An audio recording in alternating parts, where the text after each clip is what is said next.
He smashed the front window like it had talked back to him, stepped through the glass like he owned my life, and smiled when the phones rained off the ceiling rack as if gravity worked for him too. That was the morning I learned what a badge can do when it stops meaning protection and starts meaning price tag. And if you've ever stood in your own place of work and watched months of careful, honest effort get broken for sport, you know how the air turns tight and your mouth goes dry and you measure your words like they might leak gasoline because one spark and everything goes. And yeah, that happened right there in Coleman Electronics with Officer Connor West breathing easy and me standing behind my counter with a screwdriver still in my hand and a tiny microphone humming under my collar like a cricket that wouldn't quit. I said his name the way a man says a bridge might hold, testing each plank. Connor, there are families depending on those repairs. And he tapped the crowbar against his palm softly like a teacher with a piece of chalk and said, the kind of sentence that sounds reasonable until you replay it later. Neighborhoods are safer when responsible business owners invest in security, and he said invest. Like I was about to buy a stock instead of buy my own life back. And if you think that sounds dramatic, then you've never had a cop lean over your counter and set a number, like it's weather, first $200 or $300 a month, then $500, then $750, cash. First Monday, no receipts, no questions or accidents, start finding your address. Before all that, my shop was a small thing with big purpose right at the corner of Marigold and 3rd, where the bus drops off tired people who still want to try, and most mornings were oatmeal and Radio Keisha and her grandma with a cracked phone for school. Mrs. Diaz from the bakery with a tablet that runs her register. A field of sticky notes with names and promises, nothing fancy, just a rhythm that felt honest, and I'll be real, I liked it, fixing the small useful pieces of the world and watching somebody's shoulders drop when the screen lights up again. You know what I mean? That feeling like you're useful, like your hands can turn a bad day into a bearable one. The day West first walked in, he did that slow tour cops do when they're deciding whether you're a person or a puzzle, eyes tracing the cameras, the drawers, the repair bench. Then he put 2 fingers on my display glass and said something about how fragile value attracts trouble, and how he runs a partnership that keeps the wrong eyes off the right businesses. And I asked him what that partnership costs, and he said it like he was telling me the time, just a little something for priority response, just a small investment for safety, just a number that would grow with my fear. And when he left, he took the normal out the door with him, the bell over the frame ringing too cheerful for what had just happened. I did what people tell you to do, called a number, filled a form, typed the story without the bad words because I figured the truth would be enough. And the website thanked me for caring about integrity and gave me a case number that might as well have been a joke. Then I didn't sleep for 2 nights, then 3, because I kept hearing his tone more than his words, and it sat in my chest like a brick. And by the 4th night I was counting the ceiling screws when someone knocked after closing and said my name through the glass gently. Mr. Coleman and I opened the door and met Special Agent Jessica Lee from the FBI, who showed me a map with red pins in neighborhoods that looked like mine. Then names I didn't know. Then bank routes I couldn't have guessed, and she spoke calmly the way people do when they've read the end of the book and need you to believe there's a way to get there without dying on page 7. She didn't sell me safety, she sold me a plan, which is different. And she didn't lie about the risk, which is rarer.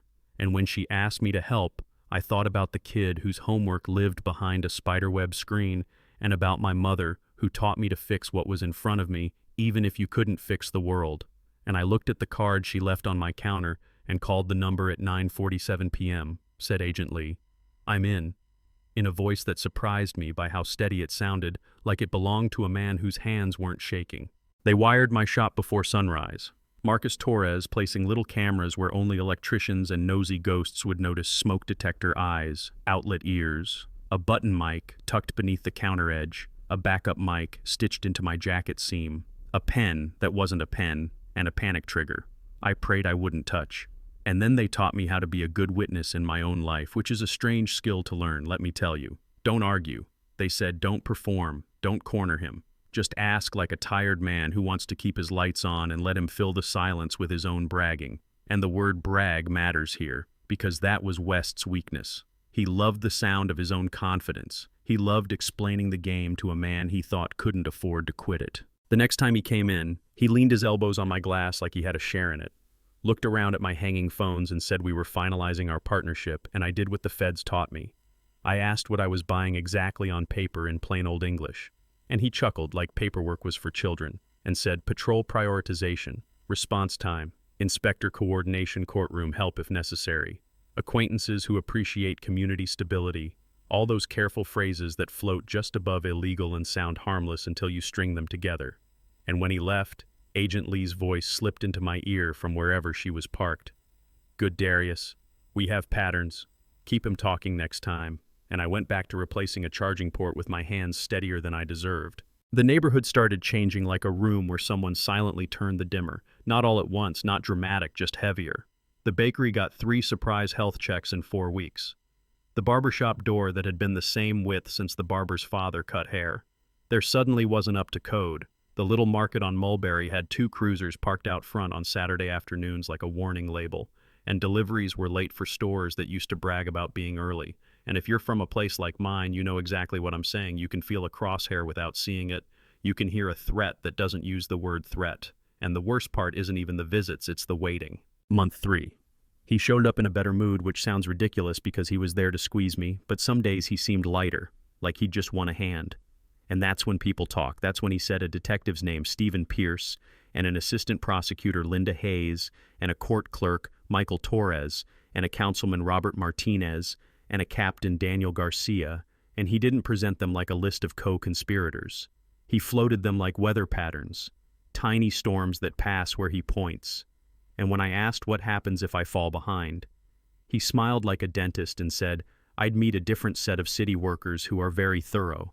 And that word thorough landed like a file folder on a desk with my name on it and a sticky note that says, work him over. I won't pretend I was brave every day. I wasn't. Some nights I sat on the stairs behind the shop with my head on my knees and listened to the soda machine hum like a lullaby and tried to decide if my life would be cheaper if I paid the man and kept my head down. You know what I mean? But courage for me wasn't a big speech. It was small choices. It was letting the mic itch and not scratching it. It was asking another plain question. When my mouth wanted to shut, it was showing up at the back room of a closed noodle shop where the FBI had turned the dining area into a diagram of the city and letting Agent Rebecca Walsh walk me through Rico like she was teaching me long division. And every time I thought about quitting, another customer would hand me something broken and trust me with it without making a big deal, which is how I remembered what I was fighting for. Then came the day with the crowbar, the day I started with the day. My shop sounded like a recycling plant. And as much as I hated it, I knew exactly what that noise meant for the case. I knew the cameras were getting every second, and when he was done, and the floor looked like a silver ocean, and he told me to have the money by Monday, I swept in a slow circle while Agent Torres in his van somewhere said in my ear that the audio was clean, and I laughed once bitter and soft, because clean was not the word I would have chosen. We set the final table like a stage, new glass, borrowed display cameras, checked backup checks on the backup, and I worked the morning like nothing was different, fixing a cracked iPad, calling a teenager's mother to say the battery would hold now and when 2 p.m. Rolled around and his cruiser slid to the curb, and he checked his reflection in the rearview mirror like the protagonist of a show that had already been renewed. I felt the whole block inhale. He walked in with that swagger men wear when they think the world owes them a lane, told me the price was now $900 and shrugged like inflation was my problem, and I said, what am I getting for $900?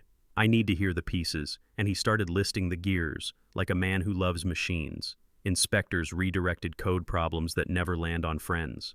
Traffic units who look the other way. When your delivery truck's taillight is a little off, courthouse files that accidentally go missing, then reappear with the right stamp. A captain who schedules the right people on the right nights, so misunderstandings don't get legs. And when I asked him to say the names again, he did like a man repeating a good joke. Pierce Hayes, Torres Martinez, Garcia. And then he did the part that matters most in these stories. The part you never forget, because it tastes like battery acid. He opened a little notebook and tapped the names of businesses that had stopped paying the Martinez grocery, 3 health violations in a month. The Diaz Bakery structural issues that required expensive fixes. Ms. Thompson's boutique, 2 burglaries in a week after she told him she couldn't afford the arrangement. And he looked at me like a teacher asking if I understand the example, and I looked back with a face I hoped didn't show the relief rolling through me, because I knew every word was being captured in a half-dozen angles. I asked him the last question because someone had to put a bow on his arrogance.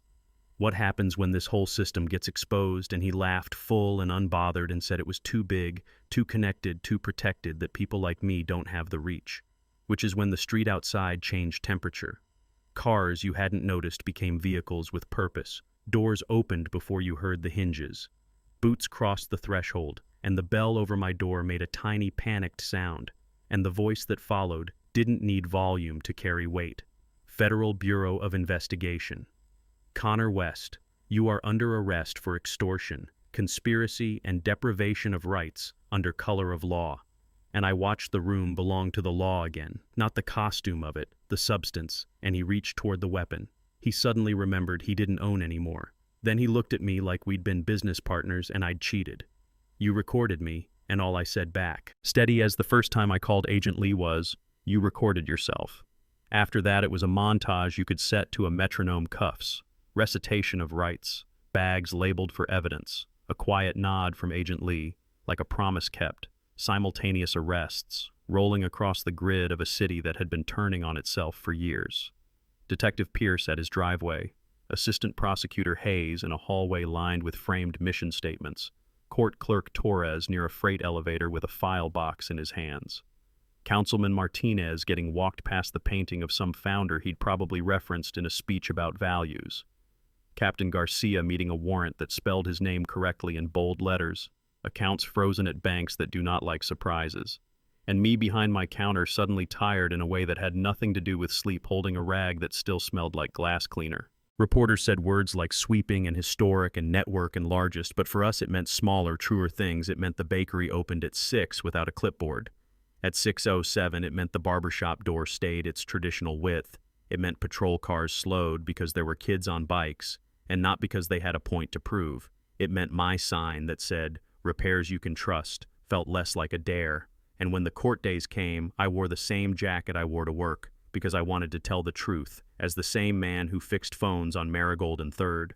I told the jury how the conversations sounded and what the pauses meant, and how paperwork can be a weapon sharper than a blade. And I didn't call myself a hero because I wasn't one. I was just someone who got tired of being scared and learned how to ask questions with a wire under his shirt. Sentences came down like winter, long and cold, and some folks bargained and some folks appealed and some folks did what guilty people do when the ceiling finally falls and the city started to breathe in a different rhythm. Not a fairy tale, not clean forever, just less crooked, which in my world is a miracle. I started hosting Fix It Friday for teenagers because it felt right to replace a battery for free. If you'd had a week where your whole neighborhood looked like a courtroom, we put a jar on the counter labeled Community Repairs, and people stuffed it with singles and notes like for Ms. Diaz when her mixer dies, and for Keisha's next charger. And if you think a jar can't hold a city together, I'm telling you it can, because a jar is just a small shared promise and promises scale. Here's the part that might make you mad, and that's fine because complicated is honest.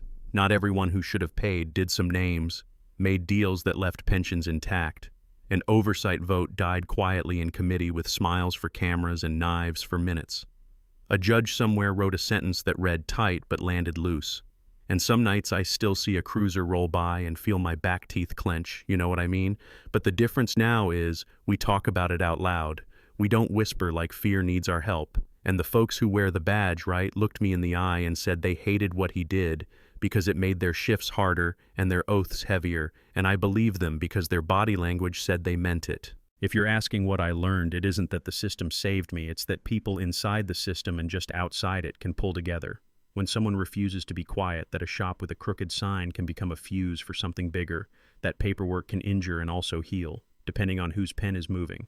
That courage is not a roar, it's a series of steady nods when your mouth wants to say no, and that bullies prefer daylight because they think daylight belongs to them, but it doesn't. It belongs to whoever stands there and says, this is mine too. So here's where I leave you and ask for something back. Tell me what you think is right when a man with authority sells safety, like a subscription. Tell me where the line is between keeping your head down and lifting someone else's up. Tell me if you've seen inspectors show up on the wrong side of fairness or a file disappear exactly when justice needed it to stay. Tell me where you're watching from and what your neighborhood's called and who keeps it stitched together. When things go sideways, drop your thoughts, argue a little if you have to keep it human. And if stories like this matter to you, then hit subscribe, share this with someone who needs proof that the room can change because the room can change. And if you're listening close, you can hear it happening already.